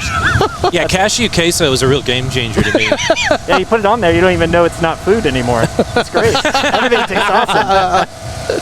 You guys are great. Thank y'all for doing this with me, and if y'all'd ever like to sit down and do a full episode sometime, I'd be honored to have you on the show. Absolutely. We'll Sounds fun. Okay? All right. Cam, thanks so much. Appreciate it. Appreciate it. All right. Hell yeah. Other than these guys snitching on me and totally throwing me under the bus about my BOGOs, Picnic Lighting was pretty awesome. Shout out to Cameron, Thomas, John, and Cole for giving me a moment of their time out there at the pavilion. Dudes, I would like to get you a full episode. I'd like to sit down with 2 or 3 of you at a time. Maybe we can even figure something out like we did. You got a full band there, and I only have 4 stations. I take up one of them. We'll figure it out. But thank you guys. Picnic Lighting, you guys are awesome. Their music is incredible. Check them out, picniclighting.net. And now we roll into our last recording. We just finish it up with Lucas Peterson, who had a pretty exciting day. There's an entire story that we'll get into later about how Lucas decided to run down the street to QT and was almost involved in a very strange event. I'm just going to put that out there. It's a story that I need him to tell. I wasn't there, but there was a gun involved. Anyway, all right. Ryan Higgs, man, thanks for allowing us to set this up. Ryan Higgs is the managing partner out there at M.A.S.S, and just a really great dude. The entire staff at M.A.S.S was incredible. They were on it. If a problem came up, they had a solution for it within minutes. So shout out to those guys. And thank y'all for bearing with this. Like I said, it's a learning process, and I'm just trying to figure out how to make these events work as far as in a podcast environment. So, but I think all things considered, this went pretty great, and I got to meet some really interesting folks. So let's roll into this last little shenanigans with Lucas Peterson. But we're gonna record because that's what we do. It's a podcast, Lucas. So there's Taylor Swift. Lisa, wherever you are, if you're listening to this podcast, thank you so much for an hour's worth of entertainment. We had a new fan shout our ear off. I don't think that woman will ever listen to a podcast. Maybe ever. not. I don't think so. You never know. And I think when she gets arrested tonight, the sheriff's department may not give her all the contents of what she had on her whenever they give her back her personal belongings. That's true. So she might lose our card, too. Yeah. We need to get Taylor Swift on here. We're meeting all sorts of types of people. Yeah, there's a beautiful woman here that closely resembles the the late great Taylor Swift. Late great? Are you killing her now too? know. I'm not killing her. Who were we killing earlier? Stevie Nicks. Stevie Nicks. Yeah, Stevie Nicks is not dead. You said. No, Okay. I don't think so. She's a legend. I just assume all legends are gone. Oh, okay. So like, yeah, it's coming through the mic pretty hardcore. Yeah, that's okay. That's a little better, but now I can't hear you. Now you can't hear us. Yeah. How's that? Yeah. Nope, still. How about now?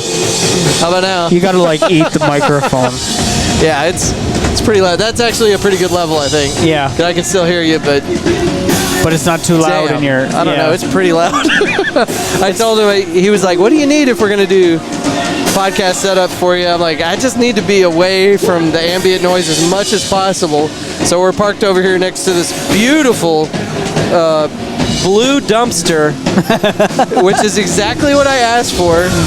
So a minute ago, I was doing a live video, and I was trying to kind of keep the dumpster out of the frame, but it's big. It's very big. Yeah. What do you do? They're all over. I'm not worried about it. Are you having a good time, man? I'm sorry Hell about, you know. Nah. You don't need to be. I don't want to talk shit just in case, you know. Yeah. No, we don't do that. But yeah, we're meeting some interesting people out here. Yeah. And that's okay. I'm watching this puppy over here too. Oh, I met him. He's on the live video. I can't remember his name. Really? It's a little boy. Little baby boy. Bugger. That's great podcast material, I know, but He's cute. He's a brown puppy. And he is wagging the shit out of his tail. He's a happy dog. Yeah. Happy dog. Just a happy dog. It's Is that a real song? Yeah, it's a TikTok thing.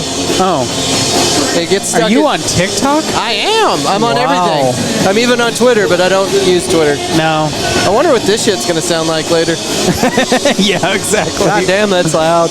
We are. If I do use this for the recording later, I know that guy. He's a photographer. If I do use it later, just so you know where we're at in reference to the stage, we are way off behind the stage. Like, it should not be this bad. I know. We're not even in the audio line. No, not at all. Directly 90 degrees perpendicular. I think I need to look that guy's. Jesus Christ. We're about to lose. You're connected. The pavilion. Forget. Yeah, I gotcha. Is that what you call this thing? A pavilion? Yeah, pavilion. Pull that away. There you go. Shit, dude, I can't. It's heavy. I know. It's got some girth to it. Oh, shit. I don't know. I don't know what we're going to do. This is getting bad. It's gonna... What's up with this random table that just showed up? I don't know. I don't know. I was wondering that too. I was thinking maybe they're gonna put some chairs there or what? I don't know. I'm gonna just assume this post. I might. How about that? You know what? I'm going to join you. I'm going to go to the other post. Get your own post. My motorcycle's not doing the trick. Hey, does this make me look like a pretentious douchebag having this motorcycle parked next to the pavilion? No. I'm showcasing this Kawasaki Vulcan? No. I don't think so. But I know you, so... You know I don't care. That too. Yeah. So, whatever. So the reason I have it attached to the pavilion is so I don't fly away, and that's why it's parked here and not on the street like it should be. Like everybody else with their vehicle parked on the street, except for the Fort Worth Roots podcast. Seriously, whenever Morgan showed up with the Jeep, we drove right in here, and people were like, "What the fuck?" And I didn't know. Yeah. I pulled in here and we unloaded the generator and all this shit, and then she took off. But VIP, baby. I don't think anybody else did that. So a Jeep and a motorcycle rolled into the middle of everybody's shit. I'm sure people were just There's a joke there. Oh, yeah. So a Jeep and a bike roll into the event. What's the punchline, Lucas? I don't know. I'm trying to think of someone to offend, but I can't. It's not coming to me. You're the least offensive person I've ever met. Well, that's because you've only known me 2 years. That's true. That's true. Not enough time to wait offend. Another 2. You think I should just pack up the banner? I mean, that thing is... I think the banner... Well, I mean, it's not hurting anything, but it's about to fall over, my friend. That's what I'm saying. Maybe the wind conditions will be better later. That could be. They could die down. I can put it back up then. You know what I'm worried about, though? Because the way the wind works, as the sun goes down, I believe it's going to get windier and windier, and then eventually it'll calm down after the sun sets. But we might be in store for some shit. Possibly. I always thought it got less windy once the sun sets. Yeah. It's just it's windiest before the sunset. Did you just make a new phrase? It's always windiest before the sunset instead of it's always darkest before dawn. Yeah. There you go. That's a new Quentin Tarantino movie. Let's do it. Windiest before the whatever. Sunset. Is that what we said? I'm super distracted. There's that a lot should be your on. first tattoo. You know, I've been thinking a lot about that. What should be my first tattoo? I think you're the wrong person to ask because you were like very advanced in your tattooism. Tattooism. You gotta tattooishness. I think you gotta find something that really matters. Obviously, that you're gonna want to live with for the rest of your life, unless you go get it lasered. But that's more painful. I'm not playing that. No. Like, I feel like that is some real quitter shit. I'm sorry. If you have a tattoo and you've had it lasered off and I don't understand your story, I'm sorry if you're offended by that. I feel like if you get a tattoo, then you need to be committed to, you know. Unless it was like a prison tattoo. Well, that's a stage of your life. That's a part of you. Yeah. Okay. That's what tattoos are about, right? It is supposed to be infallibly permanent. What about a reformed Naziist? Okay, Nazi. well, I'm not talking about those people because they were Nazis. So, and to my point, should they even be allowed to remove those? Once a Nazi, always a Nazi? Well, I'm not saying you can't change your mind about some really fucked up shit, but true. You know, maybe we need to know that there was a time when you would have done some pretty horrendous things in the name of neo-Nazism or you know, whatever. Did you watch Sons of Anarchy? Nah, I couldn't get past it. Oh, I couldn't get past like the first couple of episodes. Like these guys, these douchebags with their douchebag bullshit. I just couldn't. I don't know. These guys are trying to be like real hardcore, but they're not coming off. They don't seem legit. I know some pretty hardcore people, and these guys, they were not it. So it was a hard pass for me. So the reason that came to mind is because if you left the part of the initiation when you got your whatever they call it cut, I think they would give you a big tattoo on your back of the Reaper with the thing and skull and shit. The sickle. Yeah, the sickle and the Reaper. Yeah, exactly. Okay. Yeah, you know. I haven't seen the show, but I know what the Grim Reaper carries. Yeah. Okay. There. For harvesting those souls. If you ever got the boot out of SOA. No. Did they have to cut off your back? No, they burn it. Ooh. Yeah. So there was one episode where the dude messed up so badly, and actually they did it twice. They did it to two different guys on the show, and they burn them with a cutting torch. It's brutal to watch. What would be worse, do you think? Oh, I love this game. Having your back torched off with a propane torch, or what have you. Or having your back filleted, removing that piece of skin that has that entire back length tattoo on it. Which one would actually be worse? They both sound absolutely horrendous, so good luck. Good luck, Lucas. I'm thinking that might be a coin toss. Coin toss? Really? Yeah. Okay, well, let's go deeper. Let's go medically. Which one would be harder to recover from medically? I'm going to go with removing a large piece of your epidermis. Yeah, I think that would probably be, although you kill it, a massive burn over the surface of your back, that's not going to be anything to snub your nose at either. No. And no, I'm with you. Yeah, and the infection is probably just as susceptible on both. I don't know. We'd have to get a dermatologist? Maybe. That seems further than dermatology, though. That's like trauma care. An internist. An internist. Like the person that works for free? Don't interns work for free? Internal medicine. Oh. Haven't you ever heard of an internist? No. Really? I thought an intern worked for free or for far less pay than everyone else. Kind of intern. So the next time you go to the hospital and they're like, we're going to send you to an internist. You're going to be like, you son of a bitch, I have insurance. Yeah. Don't you do this to me. God damn it, my entire back is missing. Yeah, I don't need an internist. I'm trying to change my life and you're trying to kill me. I don't need someone out here working for $5.15 an hour. I want the $500 an hour doctor. Help me. Rhonda.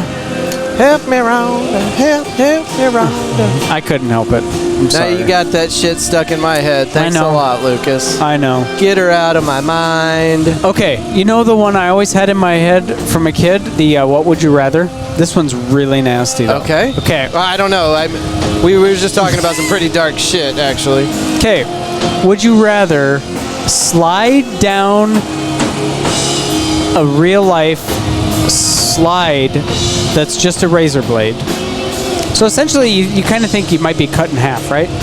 Okay, so you're like up your ass crack? No, you're just sliding down a razor blade. It's one razor blade. One razor blade. Where's it supposed to go?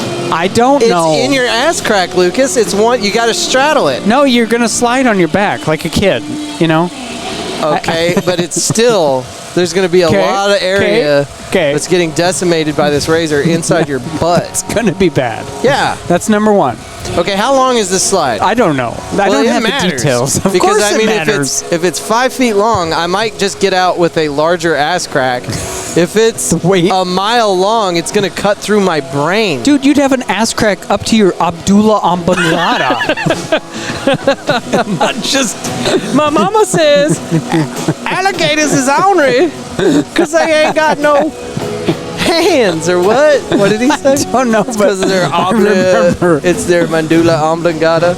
That's the only reason I know what that is from that movie, Waterboy. Yes. Okay, or would you rather swim through a pool of snot? Yeah, bro, snot. Yeah, bro, snot. I mean, I might get a bad head cold from the second one. The other one might give me a ass crack that goes up to the top of my skull, or worse. You know what my first thought was the very first time I heard that? I was like, who's collecting all the snot? Where did they get this mucus? Is it one person's lifetime of snot? It's like some Star Wars animal that produces a shit ton of snot. Oh. That's the only... this is... No, I think I might have pulled it. Yeah. Luckily, I'm holding onto this little string. Like it's going to save you? Yes. Then I don't go flying away with this. Listen, so far my theory has been correct. Like, it's getting worse. But your hair is getting better. So is it? I don't know. Awesome. It actually is getting better because I had the COVID and my hair fell out. Did you know that? Oh yeah, we talked about that. I lost so much in hair, and then it grew back. But I thought that was it. I was like, this luscious hair that I've managed to keep. So it's the only thing I've got going for me physically. Hey, that's kind of what I think. I'm short, I'm fat, I'm ugly, but at least I got hair, right? Yep. So whenever that started to fall out, I'm like, well, this is it. I might as well go sliding down a giant razor blade into a pool of snot. Oh, I never combined them. That would be rad. No, it wouldn't, Lucas. That would be awful. I kind of feel like both of them you're not going to survive very easily. Well, how are you not going to survive the pool of mucus? Like, really, that's not that bad. What if it's a 30-foot pool of mucus and the rule is you have to make it one try and that's it? Okay. Do you swim? Do you know how to swim? Yeah, that shit's thick. Okay, but whenever you do swim, do you suck the water in? No, but I'm going to have to if it's 30 feet. No, you're not. No. Dude, you're not going to move. It's like pudding. I could swim through pudding. I would like to swim through pudding. I wouldn't want to swim through pudding. I can hate pudding. You could eat it. I'm not eating any pudding. At least you could... I hate eat pudding. I hate pudding mostly just because of its name. Really? It sounds so stupid. I thought you were going to say you hate it because of Bill Cosby. Before I put my spoon into the pudding, I use the Cosby condom. That's a skit from somewhere. I can't remember the source. That's funny. It was pretty funny. Cosby condom. And that skit was way before all the negative Bill Cosby stuff came out. Yeah. So it's back when you could joke about Bill Cosby and everybody's like, oh, and now you joke about Bill Cosby and I think some people are like, yeah. he really might do that. Yeah. I don't know. Whew. What is this podcast episode getting called? I don't know. You notice I started naming them? Oh, yeah. Would you rather? Okay. Would you rather? Yeah. We need another one, though. Calm down, Andrew. You don't have to think about this one. Lucas just spelled it out for you. That was pretty quick on your part. Cheers. Sometimes. Yeah. Sometimes it just comes to me. You know? Oh, God. She found a new friend. I saw. Yes. Winning. I tried to get her to recruit Taylor Swift over here, but she wouldn't buy it. Is that chick 21? You mean that little kid with the long hair? Yeah. She was really pretty. She was. Oh, I see her. She's got kids. Yeah. She's definitely old enough to come talk to us. Oh, totally. I didn't know. I saw a pretty girl, but I didn't do a full assessment, you know? Oh. So now I've done the full assessment. And now you worked the math out. Yeah. Okay. So we can have her on, talk about her latest single. Yes. Let's do it. Or if she's single. Or if she's single. Right. Yeah. That goes with the conversation. Tell me about your tattoo. Uh-oh. Oh, yes! Oh, nice. Okay. We have 10 more gallons. We are good. Oh, that thing runs on propane. Yes, sir. Oh, you thought there was just a random propane bottle out in case somebody wanted to grill? Didn't really know why the propane was next to the generator. I just knew it was there. Shout out to the folks at M.A.S.S for letting us hang out. Yeah. And we brought apparently a pretty powerful generator. I didn't know it could do this. It's running the whole outdoor everything. That's awesome. You didn't even... How old is that thing? It's brand new. It's brand new. What'd you buy it for? It was a gift. Oh. Yeah. After Snowpocalypse, the Morgan's parents decided that we needed a generator at the house. So that was my Christmas gift. Okay. And it's pretty badass, it turns out. Just don't run it inside the car when you're driving. Tip. Yeah. Good life hack. Little CO2 emissions going on there, you know? Yeah, you would not want to do that. No. I mean, you could grill in your car, though. Now, I did not bring this thing here to do what it's doing. I brought it here to run our shit at the Fort Worth Roots booth. Luckily, we're just plugged into... yeah, it's all battery. Oh, yeah. How cool is that? I was going to make a bad joke. Oh, go ahead. Sorry. No, I want to hear it now. I was just going to say my ever-expanding gut. What? The fumes I put off have fueled this podcast. Okay. Brought to you by... Are you feeling gassy? Is that where this came from? I'm thrown off. But that's what I was going with, yes. Okay. Yes. So anyway, I don't know what the situation was, but apparently they didn't have a power solution for the outside band. So how did they not? I don't know. But when I got here, they're like, "Yeah, we're gonna, if that's cool, use your generator." I was like, "That should be okay." How much shit is plugged into that thing? Everything is plugged into that. Is that not insane? Yeah. What were they gonna do? Just, run a power cord? I don't know. Or 18 of them? I have no idea. But I'm just so impressed with that generator.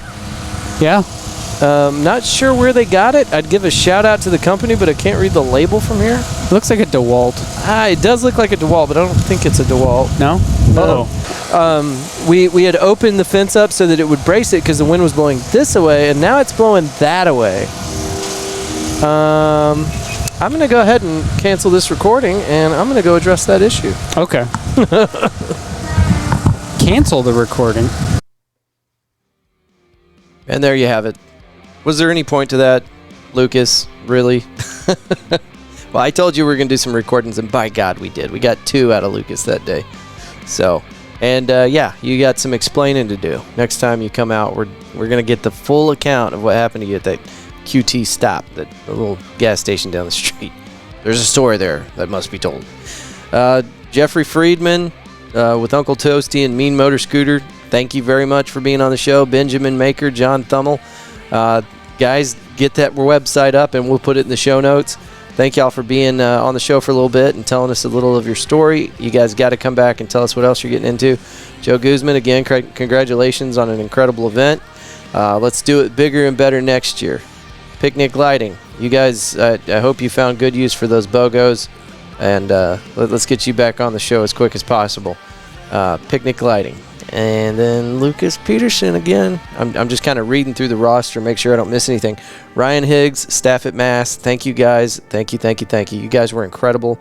There's so many people that put some incredible energy into this. You know, they really poured their hearts and souls into it. But the people at M.A.S.S., they were on the clock and they were running around fixing stuff and making sure that nobody wanted for anything. And I thank you for allowing Fort Worth Roots to be there and giving us some space. I mentioned this in my recording with Jeffrey Friedman, but I was sitting there with Ryan outside of the main doors there, and there's a little smoke area. And I told Ryan, hey, we're trying this idea. We want to come out and do a recording with Apuk the Destroyer. Could we set up here at the little smoke station? They got a little smoke pit out there. And he's like, well, no, I don't like that idea. And at the time, I'm like, well, okay. But he was right. That would have been absolutely terrible. And Ryan had an idea for how everything was going to get set up and gave me space. Didn't charge me anything. Gave me space to set up out of the way so that I wasn't sitting in front of the speakers, and probably the best spot to do recordings. Really is not a good spot to do a recording in that parking lot, as we found. But I think all in all, those recordings came out okay. Pretty okay. So, Ryan, thank you for allowing us to be there. Who else? We need to thank Jessica Waffles again, because she took some pictures of us and put us in her coverage for the Psychedelic Panther. So, Jessica, thank you very much for that. Y'all go check out Waffles Weekly on Facebook, and I'll try to drum up some more links for Jessica in the show notes. A lot of information today, so the show notes are going to be pretty lengthy. But if you're looking for links to our guests today, or any information that I might have covered in this, look in the show notes. And if I missed anything and you need help finding it, you can send me an email, media@fortworthroots.com. Sincerely, I am trying to make sure that I get better and better at this every time I do a new episode. This one here, this is not a one-off, because we intend to do more in the future where we go to events and do things like this. And we have one other episode where we did something similar. Now, the audio quality in that one, I think, was also pretty spotty, because we had a lot of ambient noise in that one. It was the Sunday Playground with Joe Savage. He's doing a singer-songwriter thing there. No longer doing that. But it was a cool opportunity to sit down with multiple people, and it was kind of crazy. It was trial by fire, that one. And this one here, I felt much more comfortable doing multiple recordings. I'm getting better at just, no information, no notice, recording with people and being able to keep the conversation going. Honestly, these individual recordings that we did, there was very minimal editing. And I'm stepping away from the idea that it needs to be the pauses. There's one there. I'm not going to take that out. I was doing it where I would take out as many pauses as possible, because I thought the note of a good podcast episode were lack of gaps, aside from the general audio quality just being as good as I could make it. But I also had a listener cue me in that it's anxiety inducing whenever I do that. So immediately, the very next episode, I quit doing that. I quit taking I quit automatically taking the pauses out, because I can do that. I can select the entire file and run it through a filter that removes all of the dead space. And that apparently is not a good idea. So all that to say, your input is very valued. And if you ever have any kind of input, whether it's something critical of the way I speak, or maybe I repeat something too much and it's driving you crazy, or just the way I'm editing the episodes. Now, other podcasters and people inside the audio engineering are going to pick up on stuff that you as just a recreational listener are not going to pick up on. But anybody that's inside kind of the biz, I did the air quotes too, they're going to pick up on stuff. They're going to know what I'm doing wrong in my post editing or whatever. So if you do have any tidbits for me, let me know. And if you have an idea of how I could have handled the event better, or maybe a format that I could have chosen for recording with multiple guests, I'm open to those suggestions. So please let me know. media@fortworthroots.com is the email, and you can hit me up.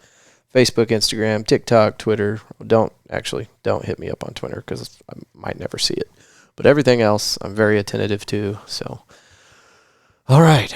Is that it? No, that's not it. There's so much more. I wanted to give a shout out to the gentleman over there at the Funky Panther podcast for inviting us out to an event. And I'm scrolling through my phone here trying to find it for you real quick. But we got together with a bunch of local creators, Fort Worth creators, at this event, and it was put on by our podcast buddies at Funky Panther.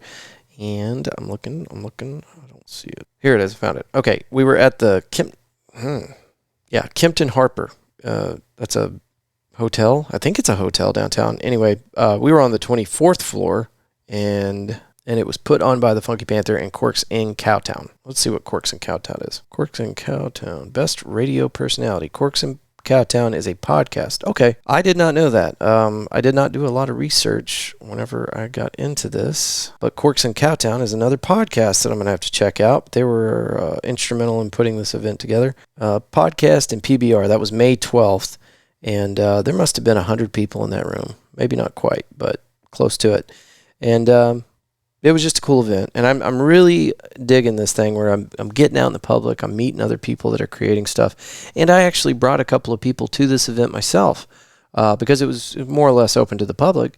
And so I brought along two fellow podcasters that I'd been networking. I tried to get Lucas out there, but he was busy.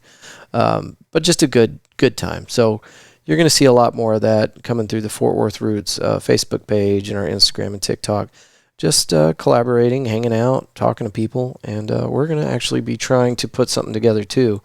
Myself and Sam Esquivel from the Failed Podcast. He's got a space down there in the 7th Street area. And we're going to try to get that ironed out to where we can have our own little get-together with podcasters inside the area. Big shout out to Stephen Trome from the Tromatics, a local band here in Fort Worth. They just got a little bit of acknowledgement on 97.1 The Eagle. Looks like The Eagle had them on their lineup for May 15th, so that would have been yesterday. Today for me, but yesterday since you're listening to this on Monday. They played Rocket in Flight on 97.1 The Eagle. That's pretty awesome. I guess this is a thing they do called The Eagle Rocks Loud and Local. And I don't know that this reoccurs every Sunday, but this one was Sunday at 11 p.m. You might want to check that out. Congratulations to the Traumatics. Last night, me and a friend went to check out compliments of the downtown Cowtown at the ISIS Theater, the Michael Jackson show. They had a Michael Jackson tribute cover, whatever you want to call it.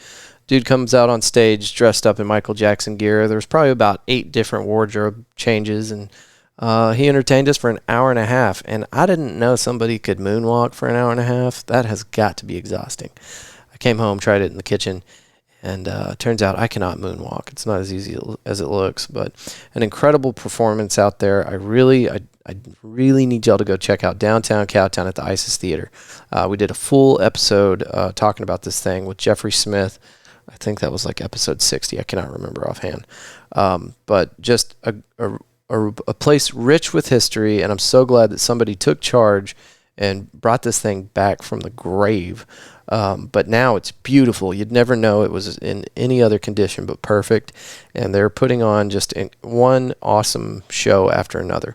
During the week in anytime I think that they're not doing shows like this, they've got old classic movies that they play on the big screen. Some of them aren't even that old. We went and saw Twister a few weeks ago, and it's just incredible. And the way they put it together, you're not just watching a movie. They have a whole presentation. They play old commercials for you. There's a old Six Flags commercial that they play at the beginning.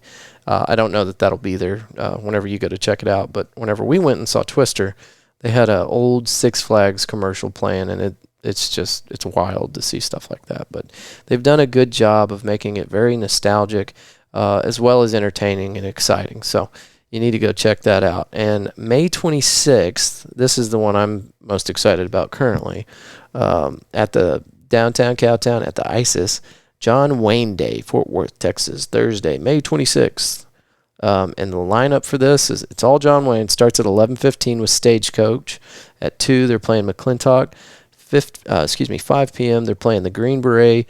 And then at 8, they played The Man Who Shot Liberty Valance. Now that one I've never seen. I've never even heard of that. I don't even know if I pronounced it correctly. These screenings are complimentary with the purchase of a snack and a drink. You can't beat that. I might just be there all damn day. It sounds like a good time. May 26th, down in the Stockyards, downtown Cowtown at the ISIS Theater. And by the way, they have 2 incredible bars. You can hear more about that story in our interview with Jeffrey Smith, the owner. But 2 really awesome vintage handcrafted bars. And at these bars, they have adult beverages that you can enjoy. Or not, whatever. But great. And a really friendly staff. Go check it out. Downtown Cowtown at the ISIS. And I think their website is downtowncowtown.com. Shout out to our new Facebook friend, Chris Friday, who took some really incredible shots of us at the Whiskey Garden West 7th location for the summer kickoff pool party with Sugar Baby snow cones. They had a bikini contest out there. It was wild as hell. We got invited by our buddy Royal to attend and just kind of hang out and take pictures and videos. Had a great time, met some cool people. I'm trying to get Miss Fort Worth 2020 to do a episode with us. I thought that would be fun to hear about that. She's a registered nurse at an acupuncture clinic and heavily involved in the goings-ons at 7th Street. They have like a whole group down there where they set up events and stuff. And I'd like to hear how the hell you fall into a contest that lands you the title of Miss Fort Worth 2020. So that might be cool. Our buddies at Squad STX are hard at work down in Dinosaur Valley State Park. That's just outside of Glen Rose. And you've heard me talk about Squad STX for a while now, but just recently started putting up new videos. And I don't know if that's because they got events going on where people are out there camping and playing laser tag with the all boys camping ages 10 to 16. I think it's 10 to 16. But really cool stuff. Glad to see that they're doing well, and you can find all their information at squadstx.com. And you can also get your boys outside.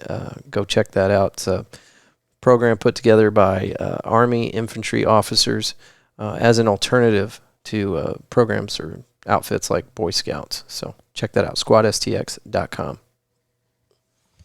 A quick PSA for anybody that has been on the show, musicians, authors, indie filmmakers, whatever you do. If you have a new project coming out, if you have an event scheduled, if you're going to be gigging somewhere and you want me to share that on social media, I'm here to do that. Now, there are things that slip through my fingers and I don't catch it. I'm busy like you are. You know, you've got things to do. I've got things to do. But if you see me not sharing your stuff, it's because Facebook has somehow in its algorithms decided to stop sharing your stuff with me. And I know that because I will go into my friends list and find you and check up like, oh, I haven't heard from this person in a while.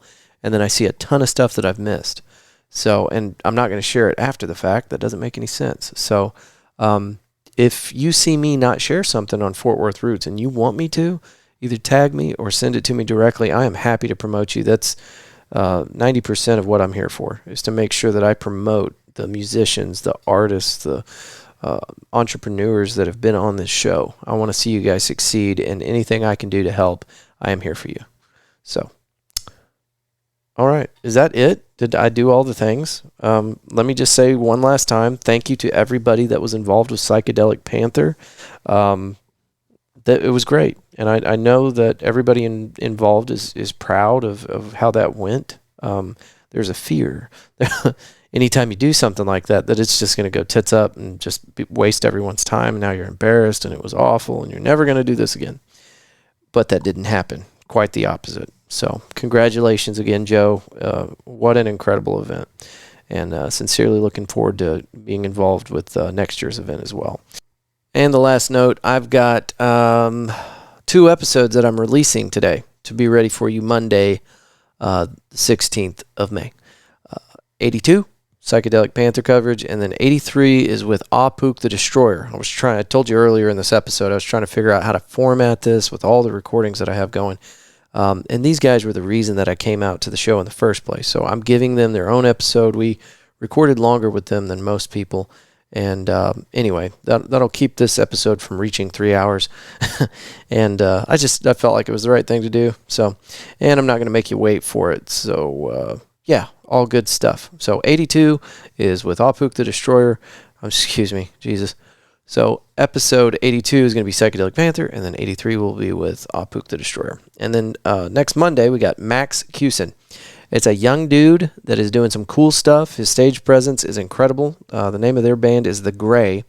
And he met me at the home studio to do a little recording and just kind of tell us about his journey. So that's going to be a fun one. Okay, that's it out of me. Thank y'all so much for being here. And I will see you I'll see you here in a little bit if you're going to episode 83. Other than that, I'll see you next week. All right, see ya. Bye.